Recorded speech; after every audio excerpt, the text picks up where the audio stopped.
So low code, no code platforms and citizen development platforms are red hot right now. Why is that market getting so much attention and why now? Is it all because of COVID? According to Gartner, low-code platforms are going to grow by 22.6%. They're going to grow to $13.8 billion. It's going to be a $13.8 billion market in 2021. That's phenomenal. And COVID has definitely accelerated that trend. It has brought a lot more attention to it. As you can imagine, everybody went home. Anything that was a paper process immediately had to be addressed and made digital. So there was already a trend. Also, a term that Gartner uses is hyperautomation to talk about this trend of automating just about everything. So again, COVID really keyed in on these trends that were already happening. Hyperautomation was already underway, but it's been accelerated. And so I think that's the way everybody is looking at it. And there are a couple other things, other factors that are happening to make this such a hot market, and why we're getting a lot of attention as well as everybody else in the market. The other trend is that we are expecting more and more of our applications to be developed by citizen developers. By 2025, analysts are estimating that half of the applications used in the enterprise will be developed by citizen developers. Now, the reason for that is pretty simple. If you can enable a whole army of citizen developers to develop apps, you're just going to have a lot more people developing.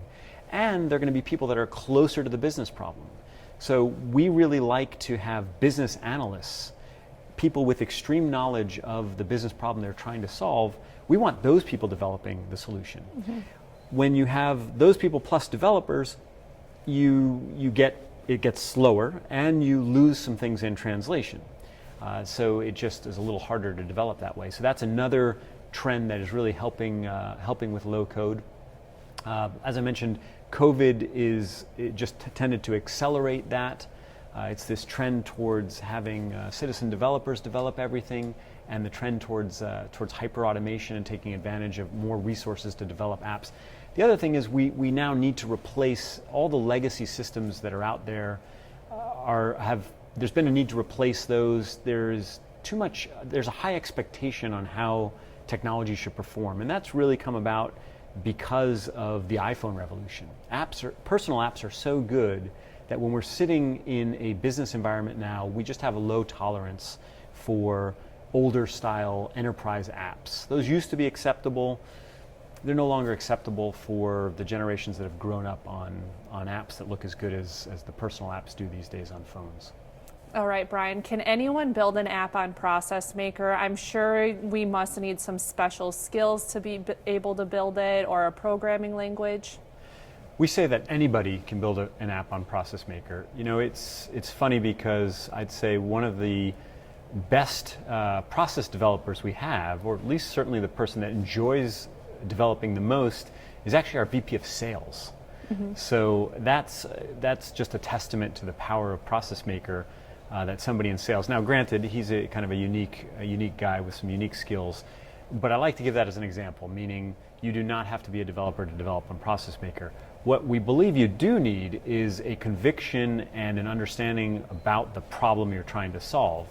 So ProcessMaker is ideal for solving enterprise business problems. We tend to say complex business problems that involve connections to other systems, involve some sort of orchestration or workflow, tend to involve forms and approvals, and will again interface to other systems using APIs, or maybe using what are now called bots.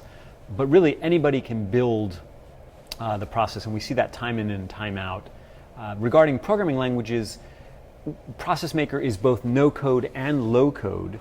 And so you can use a programming language if you, say, want to write a very specific script, or you want to develop your own component to deliver inside ProcessMaker. When you develop your own component, you would develop it and then deliver it in such a way that your citizen developers then no longer have to use any development skills. They're just going to fill out forms or drag and drop the component and use it that way.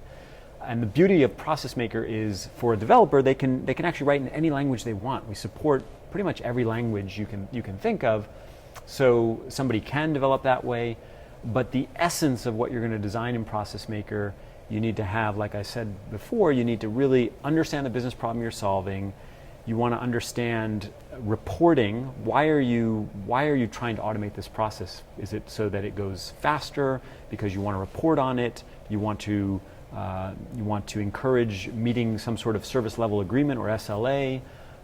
You want to have greater accountability, greater transparency. All these are the types of things you would think about when building a process or an app in ProcessMaker. All right, so basically what you're saying is that your programming knowledge and your development knowledge is secondary to the importance of knowing the problem that you're trying to solve in and out. Yeah, today for our developers internally, when we're hiring, we're looking for analysts, people that understand business problems and really can go deep in those business problems, understanding what the interface should look like, because the rest is all drag and drop. And that's the beauty of low code. It's essentially liberating an entire new army of developers, people that didn't go and study programming, really.